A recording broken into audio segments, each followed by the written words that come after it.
Welcome to the Nerd Party. Let the filibustering begin. Welcome to Nerd Pod.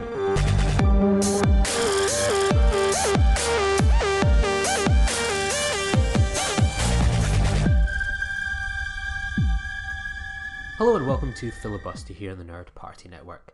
We've got a mini episode for you this week as we welcome Mireille Enos, the star of Welcome to Blumhouse's The Lie, coming to Amazon Prime on October the 6th.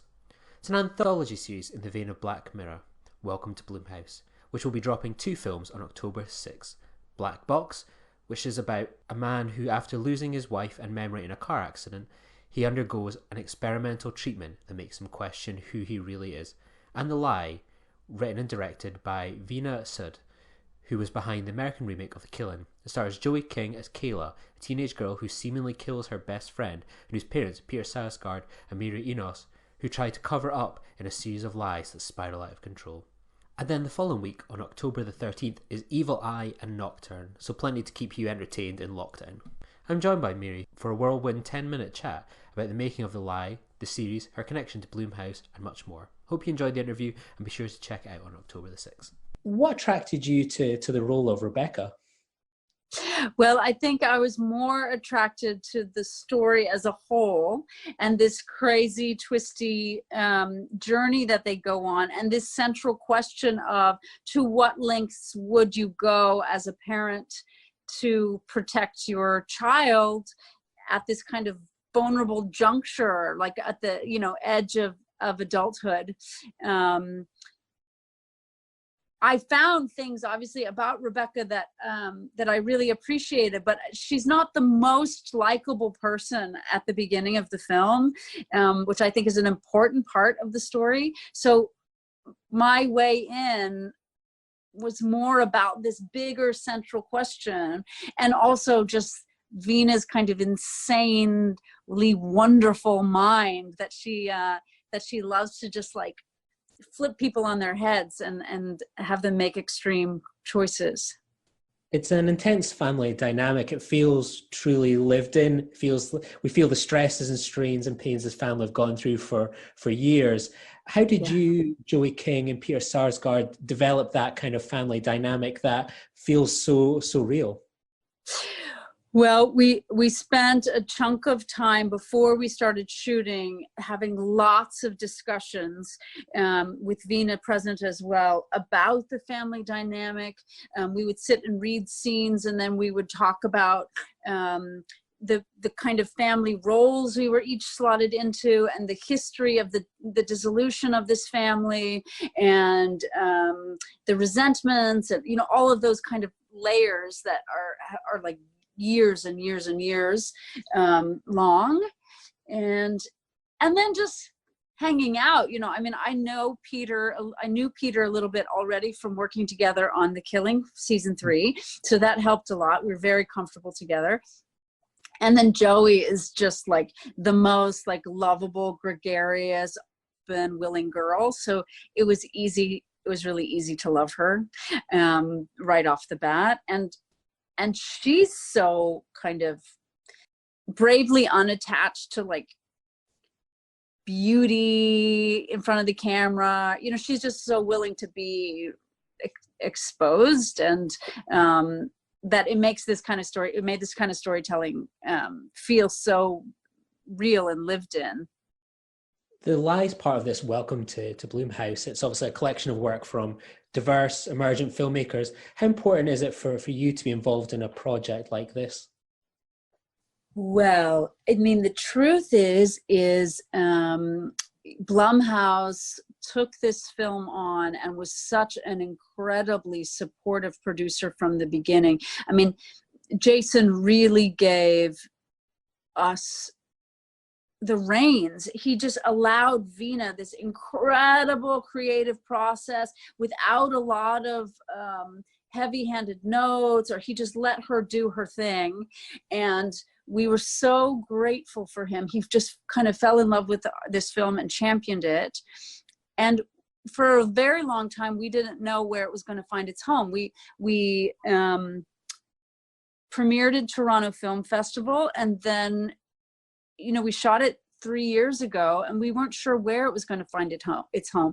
And it's such a happy end to the story that Blumhouse, with these other 3 films that they created, and Amazon, kind of came together to provide this anthology. Blumhouse has obviously continued to grow and achieve success. When did you sort of become aware of this, and what's it like to join the legacy of work with things like Get Out and The Invisible Man that we got earlier this year? What's that like for you to join that lineage? It's great. Jason and I have been aware of each other for a long time. I'm a big chicken baby, and so I don't actually like horror genre because I just get too scared. And so there have been, through the years, several projects that have come up through Blumhouse that have come my direction, and either the content didn't feel exactly right, or the timing didn't work out. But we have been eager to find something to collaborate on for a while, and obviously the horror genre is just getting so elevated right now. It's such an interesting, intelligent genre right now. So, I'm just grateful that all of those pieces came together, and I was able to be kind of part of it. I'm the same as you. I'm always scared of the slashers, the blood, the gore. gore. I can't. Yeah. This is the type of horror that I always connect with, where it's not a demon or a fancy character, but it's what other humans can do to each other, that terrify you. Obviously, that's the kind of horror that seems to kind of resonate for yourself too. That's right. That's exactly right. Was it a challenge to put yourself in that position, wondering how you would react as a mother or a parental figure when your daughter could potentially do something like this? Was that a challenge, and how do you prepare to get into that mindset? It wasn't, every project is a challenge in its way, but a challenge can have a negative connotation, and I'd love to to spin it that the challenge was part of the pleasure. To ask yourself, would I make similar choices, and to have the answer come back that it's very possible that I would. Not to the extreme of, as we reach the climax, I don't believe that I would go that far. You're right. But at the beginning, Veena takes these characters on this journey, like incrementally, these tiny little steps. So at the beginning, you do believe that you could make similar choices. My daughter at 15 has a moment of insanity, and her life should be forever ruined. She should be an animal in a cage. Absolutely not. Definitely not. Are we packing a bag? Or are we driving to Canada? Like you can imagine making those choices, and I think that's where the real horror of the film lies, is that as an audience member, you can see yourself going down that path. What was it like working with Veena on that journey of the character of Rebecca? As you say, she goes on such a journey through this film. What was it like working with her to bring that journey to life and to go through it? Veena is one of the most remarkable artists I've ever worked with. She is so wildly intelligent. She understands her stories down to the second, and we really like each other, and we respect each other as artists, and so it was a very warm collaboration. And she just lets me run, and then she would like come in and like whisper things in my ear, and